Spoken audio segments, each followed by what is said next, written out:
जय श्री कृष्णा। सभी का स्वागत है और पायम क्लब में आज हम आगे बढ़ेंगे। आज का हमारा है डे नंबर 195 और आप सभी का स्वागत है। और हम उत्तम के लक्षण देख रहे थे और कल हम बहुत कम लक्षण देख पाए और बाकी चर्चाएं काफी हुई, पर मुझे उम्मीद है कि उसमें से भी आपको बहुत कुछ सीखने को मिला होगा। अगर कल आपको काफी कुछ सीखने को मिला तो टाइप करें वाई। तो इसके दो फायदे होते हैं कि सुबह सुबह 5 बजे आप यहाँ पे हो, ये मुझे पता चल जाता है आपका वाई टाइप होने से, है ना। ओके, तो बढ़िया है, आगे बढ़ते हैं। यहाँ पे ज्ञानी व्यक्ति के वर्तन और लक्षणों के बारे में बताया जा रहा है, वो क्या करते हैं और क्या नहीं करते हैं। तो उसी में थोड़ा सा आगे बढ़ते हैं और समझने का, सीखने का प्रयास करते हैं। तो यहाँ पे बताया गया है कि ज्ञानी व्यक्ति जनरली जहां तक हो सके किसी का उपकार नहीं लेते हैं, किसी से फेवर नहीं लेते हैं। ओके, जरूरी बात, इंपॉर्टेंट बात समझने वाली, किसी से फेवर लेना। कुछ लोग होते हैं जिनको आदत होती है कि हर चीज में किसी से फेवर लेते हैं, हर चीज में, है ना, उनको कुछ लगता है नहीं। और कुछ लोग उस पे प्राइस रखते हैं। क्या रखते हैं? प्राइस रखते हैं कि जब तक बहुत कठिन समय ना हो वो किसी से उपकार या फेवर नहीं लेते हैं। अगर लिया जाए तो उसकी वापसी भी ज्ञानी लोग करते हैं। अगर किसी से कुछ फेवर लिया तो उसकी वापसी करते हैं। अब यहाँ पे ना मैं हमारे सनातन धर्म में, कल्चर में इसका एक एग्जांपल देना चाहूंगा। एक जमाना था जब बहुत स्ट्रॉन्ग सोशल सिस्टम थी हमारी, बहुत स्ट्रॉन्ग सोशल सिस्टम थी हमारी, और पड़ोसी से प्यार बहुत होता था और उनके साथ एक्सचेंज बहुत हो जाते थे। तो कभी मान लो दूध नहीं है घर में तो पड़ोसी से ले लिया थोड़ा सा उधारी में। अब नए जनरेशन के बच्चे सरप्राइज हो जाएंगे, पड़ोसी से दूध मांग सकते हैं क्या? कभी शक्कर मांग ली, कभी कुछ काम की चीज मांग ली, है ना। इवन खाना पीने का कुछ नया बना दिया तो वो एक्सचेंज वो अभी भी होता है, मैं देखता हूँ, है ना, वो हो गया। तो ऐसी कुछ चीजें जब होती थी ना, तो वो जो पात्र है उसे खाली वापस नहीं दिया करते। तो मान लो किसी से गेहूं लेके आ गए, थोड़ा सा, मे भी 2-4 किलो का कुछ आ गया, तो उस पात्र में हो सकता है मूंगफली वापस जाए, उस पात्र में हो सकता है चावल वापस जाए, पर खाली पात्र वापस नहीं जाता था। ये एक तरीका था इसी बात को समझने का कि किसी से अगर कुछ फेवर ले लिया, किसी से कुछ हेल्प ले ली, तो उसको रेसिप्रोकेट करना है। What's the word? उसको रेसिप्रोकेट करना है, यानी उसका, उसके जवाब में या उसको कुछ ना कुछ रिटर्न देना है, ये जरूरी है। ओके, और कोशिश करे जो बार बार फेवर लेता है या लेना चाहता है, जो व्यक्ति बार बार फेवर लेता है या लेना चाहता है, उस व्यक्ति के बारे में जरा समझने का प्रयास करते हैं। ऐसा व्यक्ति जो है उसकी वैल्यू कम हो जाती है समाज में। क्या होता है? ऐसे व्यक्ति की समाज में वैल्यू कम हो जाती है। ओके, तो आगे बढ़ते हैं। ज्ञानी व्यक्ति या उत्तम व्यक्ति जो होता है वो हमेशा नीट एंड क्लीन रहता है। अब आप बोलोगे इसमें बताने वाली कौन सी बात है ना, पर ये बहुत जरूरी है, नीट एंड क्लीन होना। ओके, शुद्ध मन शुद्ध तन बहुत जरूरी होता है ना। और ज्ञानी व्यक्ति कभी भी किसी के विश्वास का घात नहीं करते हैं।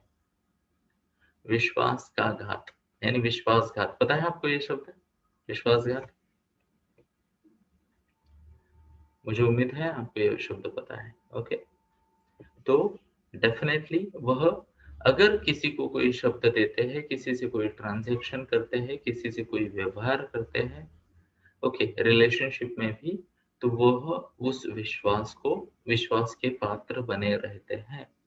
ये बेहद जरूरी लक्षण है ज्ञानी का। आगे देखते हैं, ज्ञानी व्यक्ति अपने दिल की उदारता को कभी नहीं छोड़ता है। दिल की उदारता को, है ना। ओके, तो वो हमेशा लोगों की मदद करने में बिलीव करते हैं, लोगों को हेल्प करते हैं। Thank you, appreciate appreciate. और बड़े दिल वाले होते हैं, है ना, हेल्पिंग, केयरिंग, सपोर्टिंग होते हैं ज्ञानी व्यक्ति। अब यहाँ पे लॉ ऑफ अट्रैक्शन काम करता है, जब आप देते हो तब आप पाते हो। जय श्री कृष्ण, है ना। तो ज्ञानी व्यक्ति देने में कंजूसी नहीं रखता, और भाग्य उसे देने में कंजूसी नहीं रखता। आगे देखते हैं और समझने का प्रयास करते हैं। ज्ञानी व्यक्ति कभी भी किसी पे डिपेंड नहीं करते। ज्ञानी व्यक्ति कभी भी किसी पे डिपेंड नहीं करते। ओके, यानी से इम्पोर्टेंट है ना। मेरे पिताजी कहते थे बचपन में, इनफैक्ट हमारे यहाँ वो लिखा हुआ था जब मैं छोटा था, जो दुसऱ्यावरी विसंबला त्याचा कार्यभाग बुडाला। ओके, जो किसी और पे डिपेंडेंट रह गया, ओके, उसके कार्य का तो भगवान मालिक, है ना। क्योंकि जब आप खुद रिस्पॉन्सिबिलिटी नहीं लेते अपने कार्य की, किसी और पे डिपेंड रखते हैं, तो वो किसी और पे डिपेंड हो गया तो क्या होगा, है ना। एंड इसके लिए ना मैं आपको एक सजेशन देना चाहूंगा, एक यूट्यूब वीडियो देखे। कोनार नील नाम के एक बहुत बढ़िया गाइड है, कोच है, कोनार नील, और उनका एक वीडियो है, who would you bet on. Video का नाम है who would you bet on. आप किस पर विश्वास करोगे, किस पर बाजी लगाओगे। तो ये बहुत ही बढ़िया वीडियो है, इसे कृपया देखना। आपको पता चलेगा कि जो आदमी खुद पे बेट नहीं लगा सकता, वो किसी और पे क्या बेट लगाएगा, और उस पे कोई और क्या बेट लगाएगा। अब ध्यान से सुनिए, यहाँ पे एक बहुत इंपॉर्टेंट और काम वाली बात बताई है। ओके, बात यह है कि रिटर्न डॉक्यूमेंटेशन के सिवा लेने देने का व्यवहार ना करें। जय श्री कृष्णा। अब ध्यान से सीखना, बात चल रही है रिटर्न डॉक्यूमेंटेशन की। ये लिखा गया है या बोला गया है 400 साल पहले। कनेक्शन देखिए। कई बार हम क्या सोचते हैं, यारी दोस्ती में दे दिया, प्यार में दे दिया, हाँ या ना, शो ऑफ हैंड्स, बराबर है। तो यहाँ पे एक बहुत बड़ी बात बताई गई है, बहुत इंपॉर्टेंट बात है, प्लीज समझे इसे, ध्यान से सुने, ध्यान से समझे, कोशिश करें कि जब भी लेन देन की बात होती है, जब भी व्यवहार होता है, उसे डॉक्यूमेंट कर लेना चाहिए। ओके, अब इसका मतलब ये नहीं कि आपने छोटे भाई से कुछ ले लिया और बोला बुलाओ मम्मी को, बुलाओ पापा को, हाजिर हो जाओ, तो आप दोनों विटनेस हो, और ये मैंने लिख लिया, आप सिग्नेचर करो 100 का बॉन्ड पेपर ना। But at the same time, जब भी आप किसी से कुछ बात करते हो, जब भी व्यवहार होता है, जब भी कोई कमिटमेंट दी जाती है, तो उसका कहीं ना कहीं छोटा मोटा रिकॉर्ड रखे, है ना। अब मेरे रिकॉर्ड करने की पद्धति, मान लो मैंने रूमा को कुछ गिफ्ट दे दिया, या रूमा से मेरी डील हो गई, है ना, तो मैं रूमा को मैसेज डालूंगा, गुड मॉर्निंग रूमा बेटा, जैसे कि आपने बोला था, मैंने आपको ये चीज आज भेज दी है, जैसे ही मिलती है मुझे मैसेज कर देना, मैटर क्लोज्ड, है ना। यहाँ पे कम्युनिकेशन भी पूरा हो गया और डॉक्यूमेंटेशन भी हो गया, हाँ या ना, और किसी का ईगो भी हर्ट नहीं हुआ, हाँ या ना, शो ऑफ हैंड्स। क्योंकि इंसान की मति है ना, बहुशाखा में बिखरी होती है। और मैं आपको बताता हूँ, इनफैक्ट मैं आप सबको निमंत्रित करता हूँ 11:55 को आइए। मैं 11 रूल्स की बात करने वाला हूँ आज, मिस ना करना, कोई मिस ना करना। एक फ्री प्रोग्राम है और अमेजिंग रहेगा वो। और 11 तो मैंने ऐसे ही मैसेज में लिखा है, मैं 21 रूल्स की बात करने वाला हूँ, ये भी किसी को बोलना नहीं, टॉप सीक्रेट। ओके, पर आइए, देखिए, सुनिए और मजा कीजिए। मैं बेट लगाता हूँ आपकी ना 10-15% एफिशिएंसी बढ़ जाएगी आज, एज अ पर्सन, आज के 2 घंटे के भाषण के बाद। ऐसे अमेजिंग रूल्स बताऊंगा आपको कि आप बोलोगे वाओ, ये तो मैंने सोचा ही नहीं था। अब आज की डेट क्या है वीडियो देखने वालों के लिए? ये है 14 मार्च 2021। तो जो भी आज मैं भाषण दूंगा, अगर आप वीडियो देख रहे हो चाहे यूट्यूब पे चाहे फेसबुक पे जहां भी हो, उसके कमेंट बॉक्स में मैं आज के भाषण की लिंक डाल दूंगा बाद में। तो अगर आप इच्छुक हो उसे देखने के लिए तो या तो लाइव सेशन में आए, जूम लिंक आपको हमारे व्हाट्सएप ग्रुप्स में मिल जाएगी। और अगर आप वीडियो देख रहे हो, ऑनलाइन देख रहे हो, यूट्यूब पे देख रहे हो तो कमेंट करें, या तो हम लिंक दे देंगे आपको, या डायरेक्ट जैसे कहते हैं वीडियो की लिंक देंगे या जूम की लिंक देंगे, जो भी पॉसिबल हो, क्योंकि समय बहुत कम है। अभी कितने बजे है? 5 बजे है, तो 7 घंटे से कम का समय है उस सेशन के लिए। बट अमेजिंग होगा, मिस ना करना, जितना हो सके लाइव अटेंड करना। आगे देखते हैं। तो यहाँ क्या बताया है कि रिटर्न डॉक्यूमेंटेशन जरूरी है व्यवहार को आगे बढ़ाने के लिए, है ना। देखो मैं जो बात बता रहा था ना, मैंने वो आज के सेशन की बात की उससे पहले, बहुत इंपॉर्टेंट है दोस्तों, प्लीज नोट, बहुत इंपॉर्टेंट है। मैं बता रहा था आपको कि हमारी मति बहुत सारी शाखाओं में बिखरी हुई होती है ना, बुद्धि हमारी, बराबर है, हाँ या ना, बिखरी होती है, बहुत अनेक शाखाओं में बिखरी होती है। तो करना क्या है? तो लिख लेना है। ध्यान से सुनना, हम कितनी बड़ी बड़ी बातें भूल जाते हैं ना, कभी कभी तो अपनों के बर्थडे भूल जाते हैं, कभी कभी। क्या कहा मैंने? कभी कभी, है ना। जैसे ही समय बड़ा यानी गुजर जाता है, बड़ा समय गुजर जाता है, आज जो चीज बहुत इंपॉर्टेंट लग रही है ना, उसके बाद ना उसका रेफरेंस भी नहीं मिलता आने वाले समय में। और हमें ये पता नहीं चलता कि बातें कब 5 साल 10 साल 15 साल पुरानी हो जाती है, आया ना। तो कृपया चीजों को डॉक्यूमेंट करते रहे, चीजों को डॉक्यूमेंट करते रहे। मैंने शायद आपको बोला था, मेरे पास मेरी 93 से लेके अब तक की डायरीज है, डेली डायरीज। यानी कितना, ये 28वां साल चल रहा है, मेरे पास मेरी डेली डायरी है, 28वां साल चल रहा है। ओके, और उसमें बहुत सारी चीजें लिखी है। तो मैं कई सारे लोगों को ये बता देता हूँ, रेफरेंसेस देता हूँ, कि जैसे मान लो एक छोटा सा रेफरेंस, 22 जून 2001 को मैं पूना में आया था। ओके, 20 जून 2001 को मेरी गिरीश कुलकर्णी नाम के व्यक्ति से बात हुई थी। उसने कहा कि आरसी पुणे आ जाओ, और अगले दिन शाम को हम गाड़ी में बैठ गए। 22 दिन सुबह सुबह उगता सूरज, और हम शिवाजीनगर उतरे, है ना। एक छोटी सी बैग हाथ में, उसमें 2 ड्रेस थे, मेरे पास शूज नहीं थे उस वक्त, मेरे पास एक चप्पल थी, कुछ बुक्स थे जनरल नॉलेज के, एक रिज्यूम था, और कुछ डॉक्यूमेंट्स थे। और मैंने किसी को पूछा कि ORJ मालवाड़ी कैसे जाते हैं, तो वहां पे मैं कॉर्ड बेसिस पे रहा उस वक्त। आज भी याद है मुझे, जैसे अभी थोड़ी देर पहले मैंने बोला कि आज का हमारा फाइम क्लब का डे है, डे 194, क्षमा चाहता, 195, है ना। डॉक्यूमेंटेशन जरूरी है। ओके, क्योंकि बाद में हम चीजें भूल जाते हैं, व्हाट्स द वर्ड, चीजें भूल जाते हैं। और एक बात, yes, autobiography will be authentic, ये तो इन्होंने कहा। तो ऑथेंटिक ऑटोबायोग्राफी क्या होती है पता है आपको? ऑथेंटिक ऑटोबायोग्राफी जिसे ना क्या कहते हैं, खुद तक ही रखा जाए। क्योंकि इंसान अगर अपने आप को जग के सामने पूरी सच्चाई से लाए, तो उसका चरित्र घृणा के पात्र बनता है। क्यों पता है आपको? से हर इंसान में 10-15% तो बुराई होती है, हाँ या ना, ईमानदारी से। और दुनिया को आदत है सफेद शर्ट पे काला दाग ढूंढने की।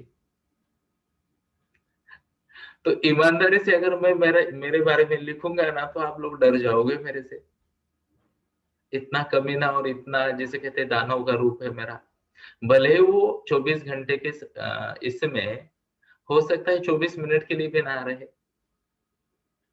10 मिनट के लिए से ही बट दानव बन जाता हूँ रोज। एंड मुझे उम्मीद है आप इस बात को आपके स्वयं के बारे में भी मानोगे। बीच बीच में कुछ आ जाता है ना, कभी कभी आलस, कभी कभी अहंकार, कभी कभी मत्सर, कभी कभी द्वेष, है ना। और हमें ये नहीं करना है ना, क्या कहते हैं उसे, ब्रेकिंग न्यूज वाली या फिर ट्रेंडिंग बायोग्राफी तो नहीं बनानी। नहीं तो मैं देखता हूं ना कि रिकी पॉन्टिंग की ऑटोबायोग्राफी आ गई और प्रमोशन क्या कर रहा है, तो पहली बात जो बाहर आई ना, क्या लिखा सचिन के बारे में रिकी पॉन्टिंग ने अपनी ऑटोबायोग्राफी में, जब साइमंड और हरभजन का झगड़ा हुआ मंकी गेट स्कैंडल में।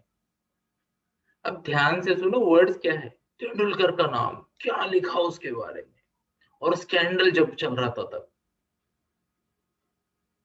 भाई आप आपकी जीवनी को लोगों के लिए एक प्रेरणा का स्रोत दे रहे हो, या इसको ट्रेंडिंग चीज बना के कॉपीज बेच रहे हो, है ना। Are you getting my point. मुश्किल होता है दोस्तों, मुश्किल होता है ना। तो दूसरी एक बात है, मेरी एक ऑथेंटिक ऑटोबायोग्राफी अभी बन रही है पिछले 3-4 साल से, you know. I am on Facebook, I am on YouTube, और मैं रोज कुछ ना कुछ करता हूँ, और मोटा मोटी ना, मैं तो यार सिंपल सा आदमी हूँ, कुछ भी हो गया यहाँ के आपके सामने बक देता हूँ, है ना। कितने लोगों को पता लगता है कि मैं जो भी हो रहा है, इधर ये हो गया बोल देता हूँ, उधर वो हो गया बोलता हूँ, मैं रोकता नहीं। और मेरा एक सिंपल प्रयास है कि जो भी चल रहा है उससे मैं कुछ सीखता हूँ, आपको कुछ बोलता हूँ, हो सकता है आप भी सीखे, है ना। जन्म कर्म च मे दिव्यम ये वेति माम तत्वता त्यक्ता देहो पुनर्जन्म नैति मामेतु सो अर्जुन।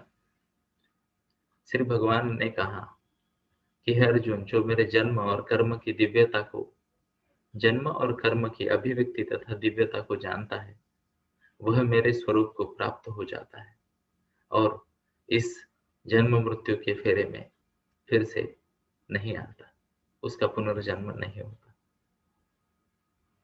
अब ध्यान से सुनिए, ये श्लोक भगवान ने बताया, अर्जुन को बताया, बट ये हम भी कर सकते हैं। अगर मैं मेरे जन्म और कर्म की दिव्यता को, अभिव्यक्ति को आपके साथ शेयर करूं कि क्या 4 चीजें की जिससे मुझे सफलता मिली, क्या 2-3 गलतियां की जिससे मैं असफल हुआ, उसको अगर आप ठीक से समझो तो ये गलतियां आपसे नहीं होगी। सिंपल है भाई, भगवत गीता बहुत सिंपल है। कृष्ण भगवान ने कहा मुझ पे 1000 विपत्तियां आई, मैंने क्या किया देखो, उससे सीखो, काम खत्म। साम दाम दंड भेद सब कुछ यूज कर लिया मैंने। किसी को छल से मारा, किसी को बल से मारा, किसी को बुद्धि से मारा, और किसी को अपने आप मरने के लिए छोड़ दिया। आया ना। कभी स्वयं क्या कहते हैं, सुदर्शन उठाया, है ना। कभी अर्जुन को भगवत गीता सुना दी, कभी युधिष्ठिर से झूठ बुलवाया, कभी धृष्टद्युम्न से क्या कहते हैं, आचार्य द्रोण का सर कलम करवाया, कभी शिखंडी को सामने ले आया मैं, कभी द्रौपदी को युद्ध से पहले पितामह भीष्म पितामह भीष्म के चरणों में घूंघट के साथ झुका दिया मैंने और कहलवाया सदा सौभाग्यवती भव। अब क्या मारेगा अपोजिशन का सरसेनापति उस लड़की के पतियों को, जिसको उसने खुद ही बोला है सदा सौभाग्यवती भव। ये कृष्ण है। जय श्री कृष्ण। और ये कृष्ण की लीलाएं है, लीलाओं से सीखना है कब क्या करना है, ताली नहीं बजानी है। जय जय राम कृष्ण हरि, जय जय राम कृष्ण हरि। गाने गाओ और ताली बजाओ इसके लिए नहीं है। भगवान ने यही कहा, जो मेरे जन्म और कर्म की दिव्यता को जानता है, मेरे कार्यों की, मेरे जन्म की अभिव्यक्ति को जानता है, वह सुख और दुख के फेरे से, जन्म मृत्यु मतलब यह नहीं, सुख और दुख के फेरे से बच जाता है। इसलिए सजग बने, इसलिए स्टडी करे, अध्ययन करे और आगे बढ़ने का प्रयास करे, है ना। जय श्री कृष्ण। तो आगे बढ़ते हैं हम भी, है ना। तो व्यवहार कैसे करने हैं उसके बारे में गाइडेंस दिया। वाह बढ़िया, वाह।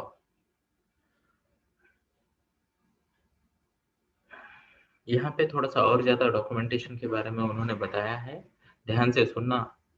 अब यहाँ लिखा है तो ये बहुत जरूरी है जीवन में। उन्होंने क्या कहा बताया, और नीच इंसान से कभी भी कर्जा नहीं लेना चाहिए। वो आपको वो कर्जे में बार बार कुछ न कुछ काम करके फंसा देगा।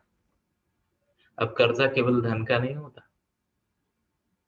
बड़े लोग जो यहाँ पे है, जिनकी उम्र मान लो 35 या 35 से ज्यादा है, वो जानते हैं गलत इंसान से फेवर भी ले लिया ना, पता चला वो कब कहाँ पे मुंह खोल दे पता नहीं, है ना। इंसान को लगता है देखो कैसे गर्दनें हिलती है, स्माइल्स आते हैं, और इंसान एग्री करते है ना।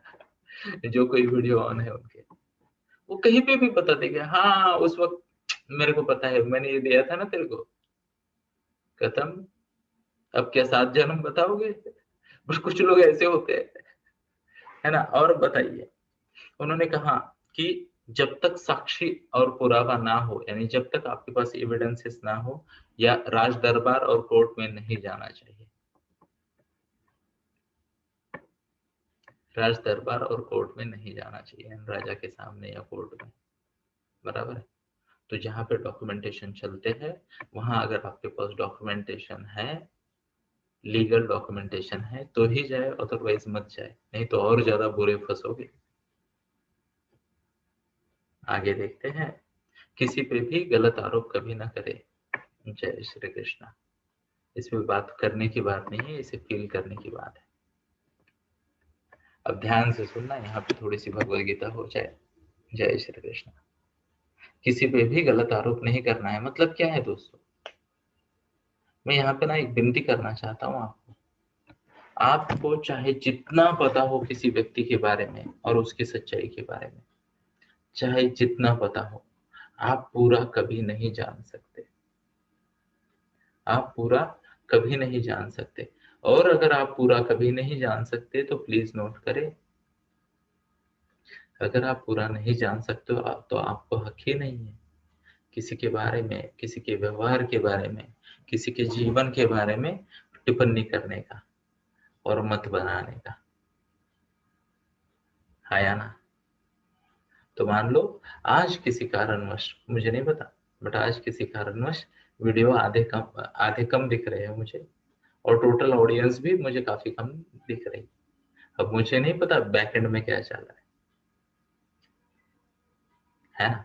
मुझे ये पता है कि आधे लोग तो 10वीं वाले 12वीं वाले, उन सबकी प्रीलिम चल रही है ना।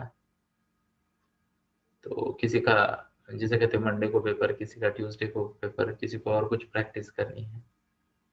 इवन फॉर अ चेंज हमारी छोटी भी स्टडी कर रही है टुडे, यू नो। उसने कहा कि पापा would you permit me not to come to 5 club. बोला क्यों बेटा, आ जाओ, दो चार अच्छी बातें सुनने को मिलेगी। नहीं, बोले मुझे स्टडी करनी है। 5th स्टैंडर्ड में वो बैठी है अंदर, अभी स्टडी कर रही है, क्या कर रही है मेरे को नहीं पता। तो हमें नहीं पता ना। और कभी कभी ना मुझे आहत हो जाता हूँ मैं, क्या ये एजुकेशन सिस्टम है ना। यार तरीका होना चाहिए सिखाने का, और तरीका होना चाहिए सीखने का।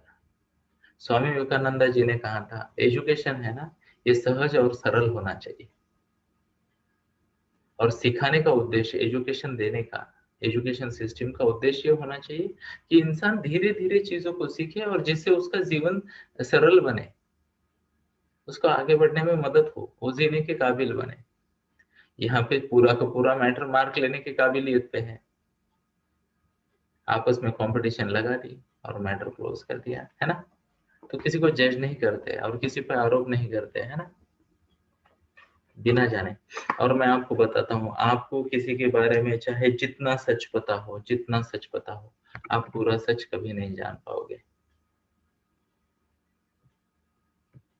पूरा सच कभी नहीं जान पाओगे, कभी नहीं। और स्वयं मैंने मेरे जीवन में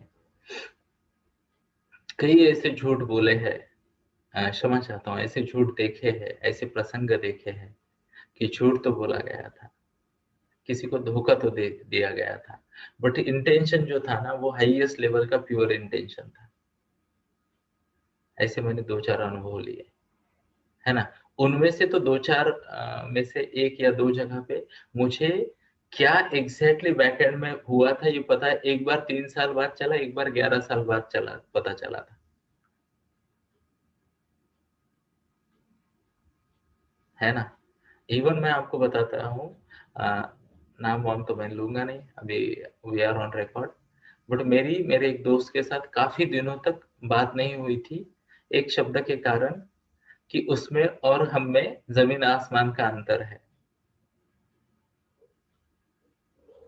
ये शब्द कहा गया था, और जिसने कहा वह ये कहना चाहता था कि वो जो सामने वाली व्यक्ति है वो मुझसे बहुत श्रेष्ठ है, और उसके सामने मैं कुछ नहीं। और ये जो बैक एंड में सुन रहा था उसको लगा कि ये मेरे पीठ पीछे मेरे को बिल्कुल यानी फटीचर मान रहा है। 2.5-3 साल तक बात नहीं हुई, फिर 3 साल बाद एक्सीडेंटली मिले, 3 साल बाद एक्सीडेंटली मिले, है ना। आपको तो पता है रिश्ते ऐसे बिखर जाते हैं। तो बात की एक की गई, और मैंने ये मेरा स्टेटमेंट था, तो मैंने उसे कहा यार मैंने तो बहुत मिस किया तुम्हें और बहुत सीखता था तुम्हें। और ये स्टेटमेंट मैंने उसकी माँ से कहा था। और पिछली बार मेरे को याद है, आखिरी बार जब तुम्हारे घर आया था तो मैंने तुम्हारी मम्मा को बोला था कि तुम में और मुझे जमीन आसमान का अंतर है, और मैं तुमसे सीख कर ये अंतर कम करने का प्रयास कर रहा हूँ। तो वो रो पड़ा। उसने कहा मैंने सोचा कि तुमने मेरी माँ के सामने मेरी पोल खोल दी और मेरी दो चार बुराइयां सुना दी, और मैंने तुमसे बात करना बंद कर दिया। जय श्री कृष्णा। 3 साल दूर रहे एक दूसरे से, 3 साल। मुश्किल है दोस्तों, मुश्किल है। हम कभी नहीं जान सकते किसके दिल में क्या चल रहा है, किसकी बातों का क्या मीनिंग है। और एक बात बताना चाहूंगा, बहुत बार लोग चाह कर भी चाह कर भी ठीक से एक्सप्रेस नहीं कर पाते खुद को। लोग चाह कर भी ठीक से एक्सप्रेस नहीं कर पाते खुद को, है ना। जैसे टीनेजर्स की माताओं का बात करता हूँ मैं बहुत बार, वो कहना चाहती है कि बेटा मैं तुम्हारी उम्र से गुजरी हूँ, मुझे पता है यहाँ पे रिस्क क्या है, कैसे लोग धोखा दे देते हैं, कैसे लोग हर्ट करते हैं, कैसे लोग आपको यूटिलाइज कर लेंगे, एक्सप्लॉइट कर लेंगे, है ना। कैसे लोग आपके दिल को दुखाएंगे, कैसे लोग आपको, यानी से एंड में नहीं चाहती कि आप ये गलतियां करो। पर मैं बताता हूँ ना, 90% माताएं है ना बोल ही नहीं पाती ये इन शब्दों में। वो बोलते तेरे को बोला था ना ये मत करने का, फिर क्यों करती है, ज्यादा बड़ी हो गई, शानी हो गई, चुप बैठ इधर। अब कहना कुछ और है, I love you, I care for you, और कह दिया कि यहाँ बैठो डिसिप्लिन से। अब उसको लगता है मेरे जीवन का दुर्योधन तो यही है, कर लो बात। तो कभी कभी ये भी होता है, और मैं बताता हूँ ना दोस्तों, जैसे मैंने बताया कि इमोशन कंट्रोल नहीं सिखाता कोई आजकल, संयम कोई नहीं सिखाता आजकल, उसी तरह खुद को सही तरीके से एक्सप्रेस करना कोई नहीं सिखाता, नहीं सिखाता। और आपने नोट किया होगा, कभी कभी एक शब्द पे रुक जाता हूँ, आधा आधा घंटा बात करता हूँ मैं, क्योंकि अगर आप हमारे शास्त्रों को देखो, हमारे धर्म ग्रंथों को देखो, हमारे किसी भी धर्म ग्रंथ के किसी भी वचनों को देखो, तो वहां पे दृष्टांत बहुत बहुत ज्यादा दिए गए हैं, एग्जाम्पल्स बहुत ज्यादा दिए गए हैं, है ना। एग्जाम्पल के तौर पे मान लो मैं भगवत गीता लेता हूँ, और इसमें से कुछ मान लो एग्जाम्पल, अभी ये मेरे सामने क्या आया है ना, मुझे नहीं पता, पर मैं ये श्लोक पढ़ता हूँ और देखते हैं कि इस श्लोक में क्या किया गया है। रैंडमली मैंने एक श्लोक खोला है और उसको मैं पढ़ रहा हूँ। अब देखते हैं, और मुझे उम्मीद है कि कुछ ना कुछ अच्छा एग्जाम्पल यहाँ दे पाएंगे हम। तो यहाँ पे अध्याय 4 का श्लोक 26 आया है, श्रोत्रादीनि इंद्रियाणि अन्ये संयम अग्निषु जुह्यति, शब्द आदीन विषयान अन्येन्द्रिय अग्निषु जुह्यति। अब यहाँ पे उन्होंने क्या बताया पता है, इस इनमें से कुछ यानी पिछले श्लोक का रेफरेंस है, इनमें से कुछ यानी पिछले श्लोक का रेफरेंस है, कुछ संयमी लोग श्रवणादि क्रियाओं का तथा इंद्रियों को मन की नियंत्रण रूपी अग्नि में स्वाहा कर देते हैं, और दूसरे लोग इंद्रियों को इंद्रिय विषयों की अग्नि में स्वाहा कर देते हैं। ओके, और कुछ लोग प्राण तथा अपान वायु को। तो यहाँ पे कुछ बातें बताई गई है। अब मैं भगवत गीता तो पढ़ता हूँ, बार बार बताता हूँ। तो ये सब के एंड में एक श्लोक है, ये सब के एंड में एक श्लोक है। वो श्लोक मैं आपको पढ़ता हूँ। अभी अध्याय 4 में हम कहाँ थे? श्लोक 26 पे। तो आगे वाला मैं बताता हूँ कि वो श्लोक क्या है। अब ये जो रिलेट किया गया है, उन्होंने बताया गया है इसमें। फिर प्राणापान की बात की है, सभी यज्ञ हो गए।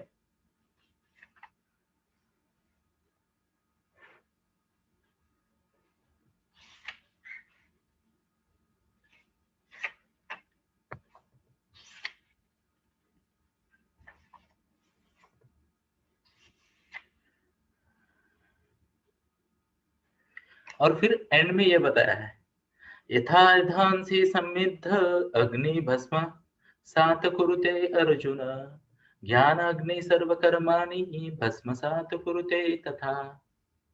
फिर आगे ये एग्जाम्पल दिया है। ये एग्जाम्पल क्या है? जिस तरह प्रज्वलित अग्नि अपने ईंधन को ही जला देती है, जिस तरह प्रज्वलित अग्नि अपने ईंधन को भस्म कर देती है, उसी तरह ज्ञान रूपी अग्नि भौतिक कर्मों के समस्त फलों को जला देती है। अब ये उन्होंने क्या बताया? इसे कहते हैं दृष्टांत, इसे कहते हैं एग्जाम्पल। उन्होंने एग्जाम्पल दिया।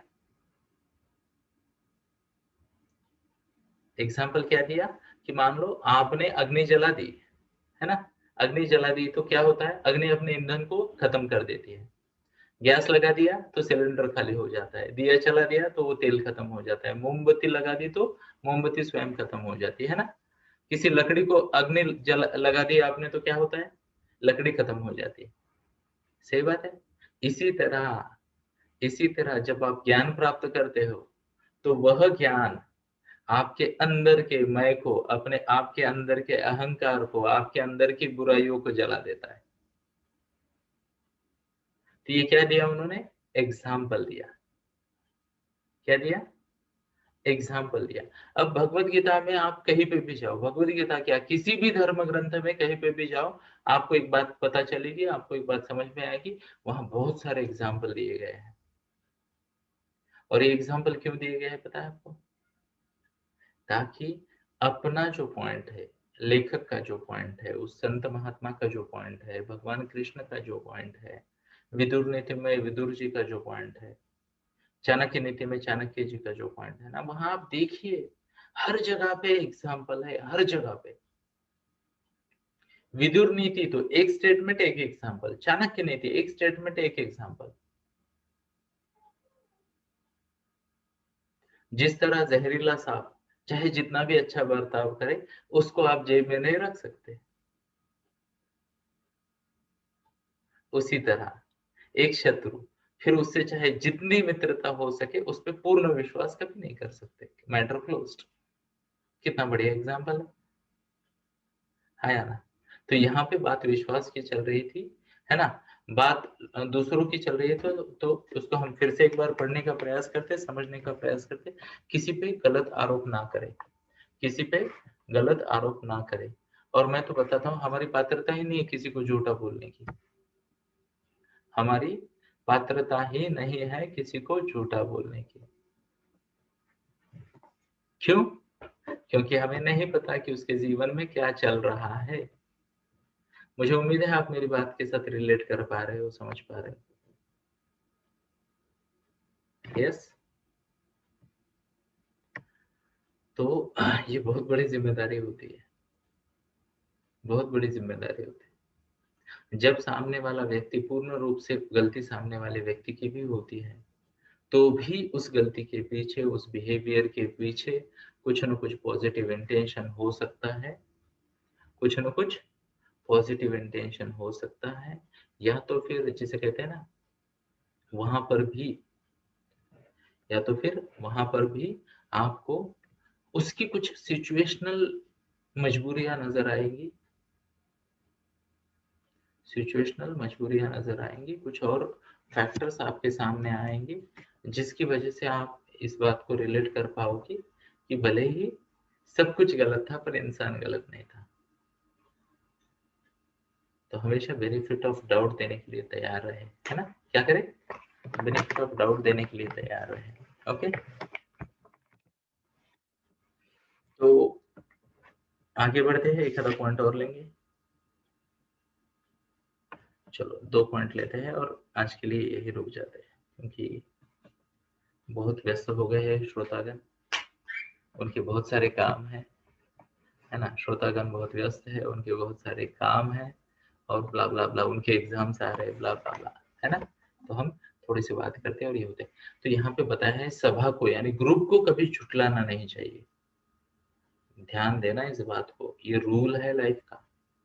अगर आप ग्रुप में बैठे हो और ग्रुप का एक मत है, या फिर ग्रुप में जो ज्येष्ठ लोग हैं, सीनियर लोग हैं, उनका अगर कोई मत आ रहा है, तो आपको चाहे जितना भी गारंटी हो कि मैं सही हूं, ग्रुप को या सभा को कभी झुठलाना नहीं चाहिए। आप सब लोग गलत हो ऐसा कभी नहीं बोलना चाहिए। अब ऐसा प्रसंग आए और आपको पक्का पता है कि आपके पास अलग इंफॉर्मेशन है और वो सही है, तो हो सकता है आप नम्रता पूर्वक उनको बोलो, मैं आप सभी का आदर करता हूँ और मेरी जानकारी कुछ अलग बता रही है मुझे, तो मुझे स्टडी करने के लिए या फिर मेरे ओपिनियन को या मेरी जानकारी को रीचेक करने के लिए समय चाहिए।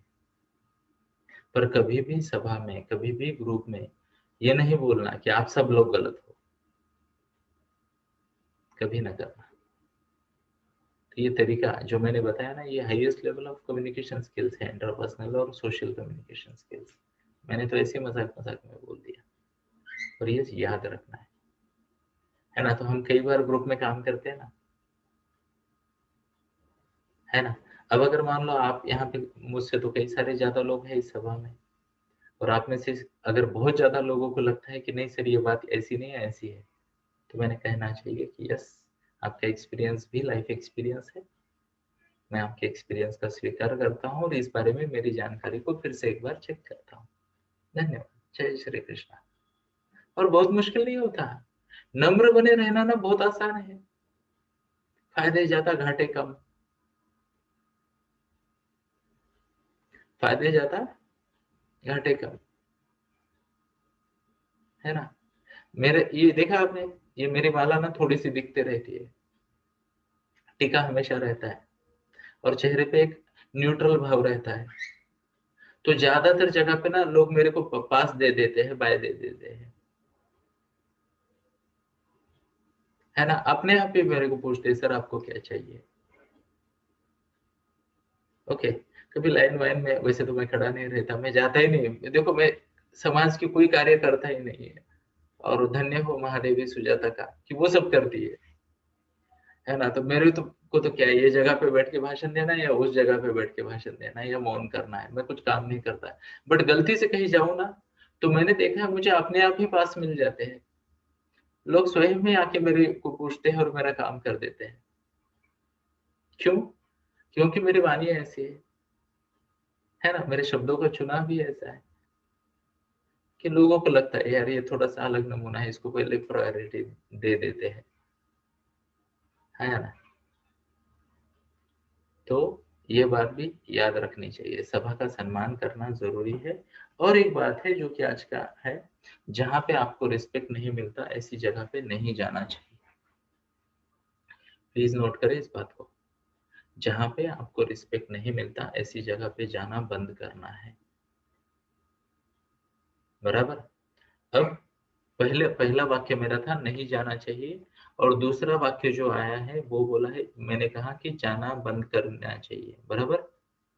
तो कई बार ऐसा होता है कि आप किसी जगह पे जाते हो, वहां पे आपको सम्मान नहीं मिलता है और जाना मजबूरी है, तो धीरे धीरे काम कीजिए, खुद पे काम कीजिए, पात्रता बढ़ाइए, अल्टरनेट ऑप्शन खड़े कीजिए, और धीरे धीरे ही सही पर वहां जाना बंद कर दीजिए। क्या मैं मेरी बात को एकदम स्पष्ट तरीके से कह रहा हूँ? ओके, तो उत्तम उत्तम व्यक्ति के लक्षण में आज के लिए यही रुकते हैं। कल हम और कुछ लक्षण देखेंगे। और मैं थोड़ा सा धीरे जा रहा हूँ, पर मुझे लगता है ठीक तरीके से इन चीज़ों को समझना ज़रूरी है। और मेरी आप सबसे विनती है कि कृपया ज़्यादा से ज़्यादा लोगों तक ये शेयर करें। ज़्यादा से ज़्यादा लोग मतलब क्या, उसकी डेफिनेशन मैं बताता हूँ। आपके जीवन में 4 से 5 लोग निकालें जो आपके करीबी है और आपको लगता है उनको ये फ़ायदा हो। उनको बीच-बीच में रिमाइंडर डालते रहे कि ये सेशंस मिस नहीं करने हैं। चाहे यूट्यूब पे देखे, चाहे शाम को 5 बजे रिकॉर्डेड वीडियो देखे या यहाँ आके देखे, है ना? 4-5 लोग, पूरी दुनिया को बताओगे तो किसी को नहीं बताओगे, यू नो? एक रूल है, सबका प्रॉब्लम किसी का प्रॉब्लम नहीं होता। एग्जाम्पल, जब पूरे गाँव की लाइट चली जाती है तो हम क्या करते हैं? गैलरी या छत पे जाके ना अंताक्षरी खेलते हैं। जब सबकी लाइट होती है, केवल अपनी जाते हैं तो हम इलेक्ट्रिशियन को बुलाते हैं, है ना? यस, ऐसे होता है। जब सबका प्रॉब्लम होता है तो किसी का प्रॉब्लम नहीं होता। तो सबको मत बताइए। 4 से 5 लोगों की लिस्ट निकालिए और उनको बोलिए ये सेशंस अच्छे हैं, मुझे इसका फ़ायदा हो रहा है, हो सके तो तुम भी आना। यस? और हो सके तो आप भी आना 11:55 को, वहाँ एक भाषण दूँगा आज, बहुत बढ़िया, यानी you will learn a lot, काफ़ी सीखोगे आप। जय श्री कृष्ण। तो इसी के साथ ही आज के सेशन को रोकते हैं। मेरी आप सबसे विनती है, आते रहिए, सीखते रहिए, सिखाते रहिए, हँसते रहिए, मुस्कुराते रहिए और कहते रहिए जय श्री कृष्ण। और सुबह-सुबह जल्दी उठते रहिए, वो भी ज़रूरी है।